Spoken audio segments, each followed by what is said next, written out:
Everyone was frantically grabbing things like they'd gone mad. A guy was fighting over the last bucket of instant noodles, pinning another guy to the ground and beating him. A girl was running out with a box of mineral water. Someone grabbed her hair from behind and dragged her back. I stood between the shelves, clutching a pack of compressed biscuits in my hand, not knowing where to run. Then I woke up.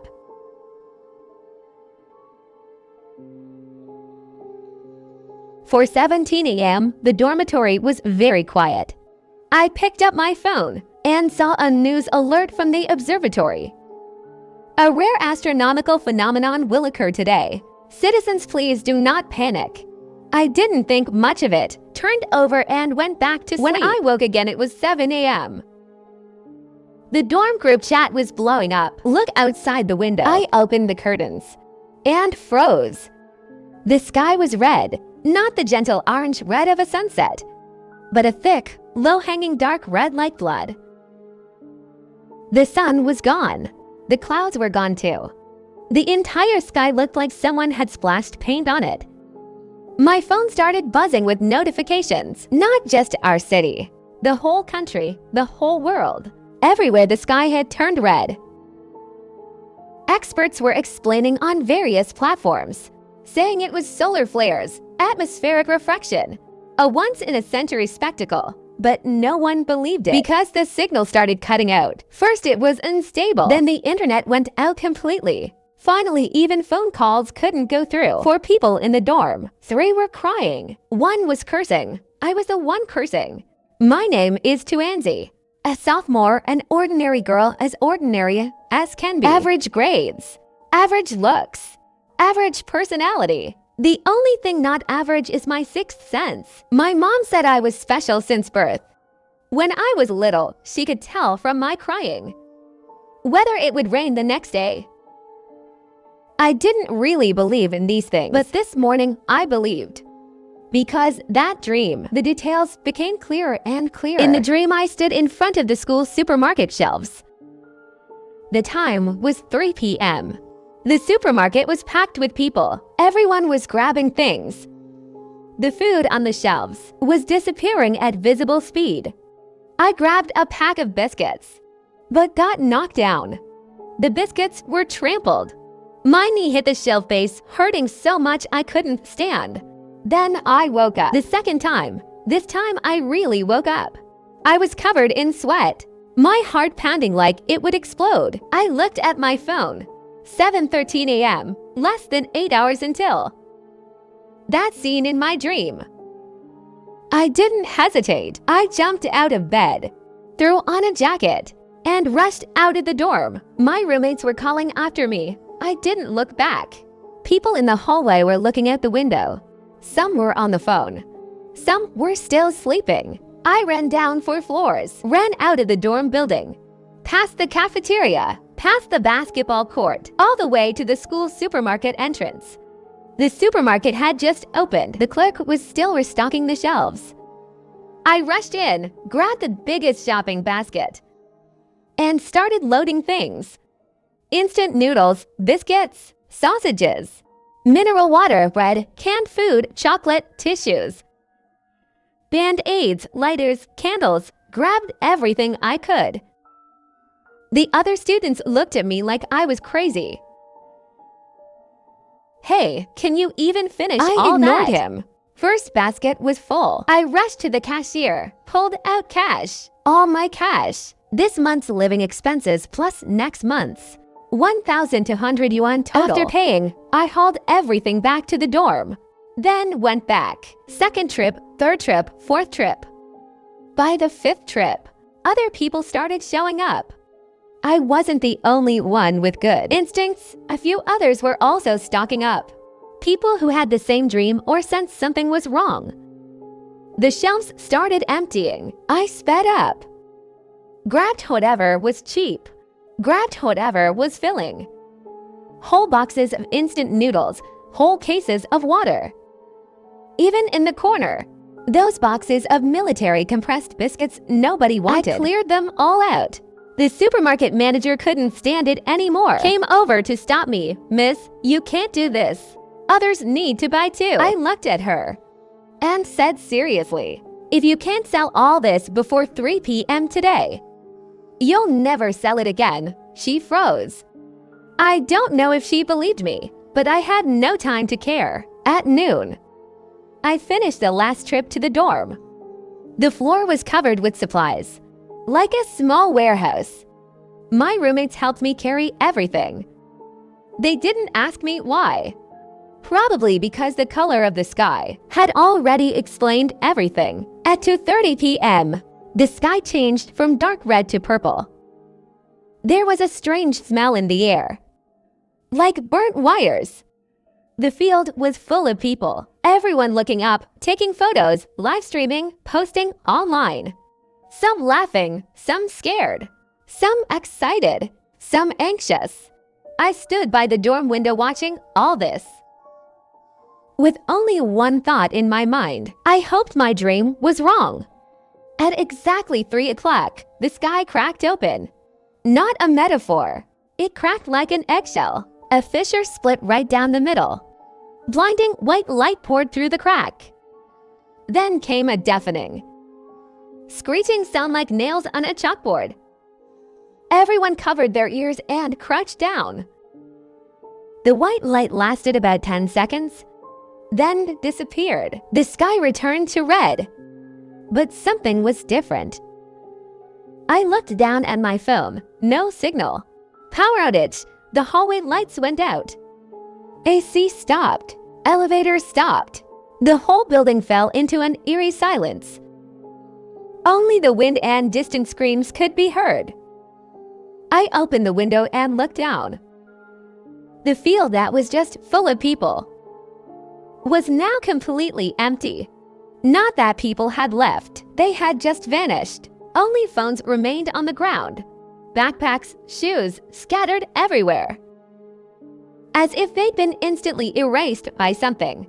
I heard someone crying downstairs. Someone calling for mom. Someone screaming. I closed the window, turned around and looked at the supplies on the floor. Took a deep breath. My roommates were all there. All 3 had faces as white as paper, lips trembling, unable to speak. I crouched down and opened a case of water. Handed each of them a bottle. From now on, listen to me. The first day was the most chaotic. People in the dorm building were crying, banging on doors. Some tried to run outside to find people and never came back. I didn't know what was happening outside, but I remembered a detail from my dream. Don't go outside. At least not for the first 3 days. I didn't know why, but I believed it. We locked the door tight, blocked it with the bookcase and suitcases, taped the windows in a cross pattern, not knowing if it would help. We counted our supplies: 12 cases of water, 8 cases of instant noodles, 4 cases of sausages, 2 cases of compressed biscuits, plus various snacks and daily necessities for people eating sparingly. Could last a month, no problem. Second day, the crying lessened. The screaming increased. Someone downstairs was yelling for help. I crouched by the window and looked down. Saw someone running across the field, with something chasing them. Not a person, not an animal. A mass of black shadow. Like fog but thicker. Like smoke but heavier. It chased the person. Not fast, but not slow either. The person ran over 100 meters, then suddenly stopped. Body went rigid, then collapsed like a power outage, motionless. The shadow dispersed. Nothing left on the ground. I stepped back, drew the curtains. Don't look outside. I told my roommates their day was quiet. Too quiet. The whole building was like a tomb. Even breathing seemed loud. We knew others were still in the building, but no one spoke. No one moved around. Everyone hid in their rooms, like frightened rabbits. Fourth night, someone knocked on our door. Not a normal knock. 3 knocks, pause. Then 3 more, very rhythmic. Not rushed, not slow. We exchanged glances. No one made a sound. A voice came from outside. Female, very young. With a sobbing tone, "Is anyone there? Please, please open the door. I have food. I can trade food." Xiaoran was soft-hearted, wanted to open the door. I grabbed her. Shook my head. "I'm not heartless. I just remembered another detail from my dream. Don't open the door for strangers. At least not for the first 7 days. In the apocalypse, the most dangerous thing isn't those creatures, it's people." The girl knocked for 5 minutes, then left. I heard her go to the next door. Same 3 knocks. Same pleading. No response from next door. She continued forward, the sound getting farther away. The next morning, I went downstairs to get water. The tap at the end of the hallway still worked, though who knows when it would stop. When I reached the 3rd floor corner, I saw that girl. She lay on the ground, a deep gash on her neck, the blood already drained. A man crouched beside her, rummaging through her backpack. He saw me and froze for a second, then stood up, holding a utility knife. We stared at each other for 3 seconds. He didn't speak. Neither did I. He turned and walked away, headed downstairs, footsteps quick. Like he was running, I stood there, looking at the girl's face. Her eyes were open, mouth slightly agape, like she wanted to say something, but never finished. I bent down, closed her eyes, then took my bucket and continued down to get water. 5th day, 6th day, 7th day, every day brought new sounds. New screams, new silence.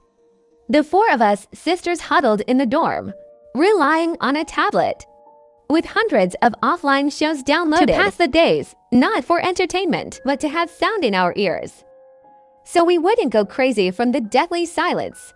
8th day, the sky started returning to normal, the red fading bit by bit, like blood being diluted by water. 9th day, blue appeared in the sky. 10th day, the sun came out, but the world was no longer the same. When I walked out of the dorm building, the sunlight was so bright I couldn't open my eyes. The field was overgrown with grass, not ordinary grass, a purple, glowing grass.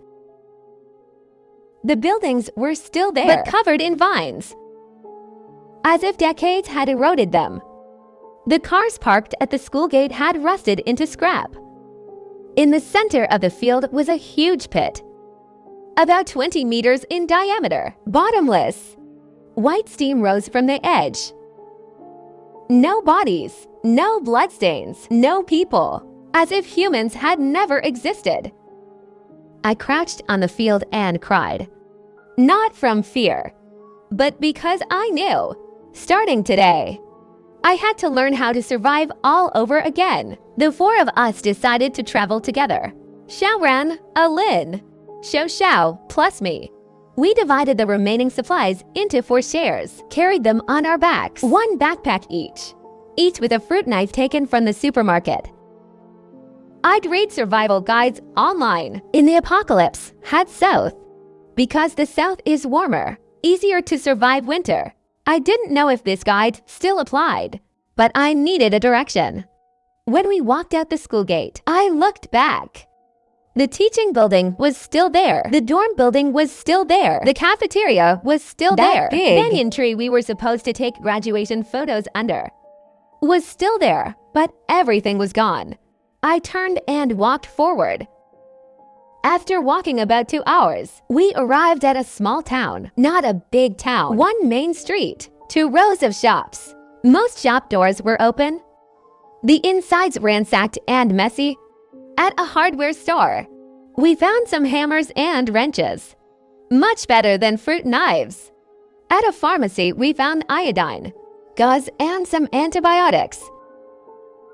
At a clothing store, we found some windbreakers and hiking boots. No one in town, no living, no dead. Clean as a ghost town. We decided to spend the night in town. Chose a 2nd floor inn. The room was fairly clean, the bedding folded neatly. as if housekeeping had just tittied up. We locked the door, blocked it with a table, took turns keeping watch. My shift was at 2 a.m. Moonlight streamed through the window, illuminating the room in half-light. I leaned against the wall, hammer in hand, listening to the wind blow through the streets outside. Suddenly, I heard another sound. Very soft, very distant, but very clear. A dog barking. My heart leaped. Not from fear, from excitement. A dog meant something was alive. Meant there was other life in this world, besides us. I walked to the window and looked out. In the moonlight, a yellow mutt sat in front of the pharmacy across the street, head raised, howling at the moon.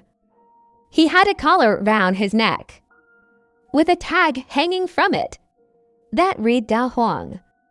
Please don't feed. My tears came all at once.